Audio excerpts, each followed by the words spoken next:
المبروك لجمهور النصر الفوز اليوم على نادي الاتحاد 2-0. تصدروا الدوري روشن هذه السنة. مباراة كانت جميلة خاصة من نادي النصر الذي قرر المباراة تكتيكيا. صراحة جوسس قرر المباراة وكتب أجنحة الاتحاد برجوع بوشن وأيمن يحيى. أيمن يحيى ما شاء الله تبارك الله، الله يحفظه، عاد اكتشف نفسه وأدى مباراة ممتازة جدا. كتف موسى دياب اللي كان نقطة ضعف كبيرة نادي الاتحاد الشوط الأول والشوط الثاني. لم يستطيع موسى دياب إلا في لحظات قليلة أن يصنع فرص.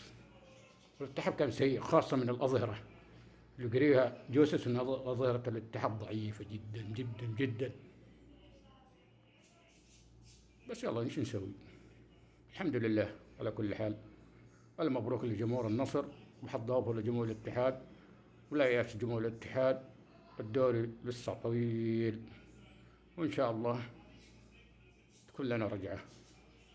المبروك للعالمي وحظ اوفر لنا.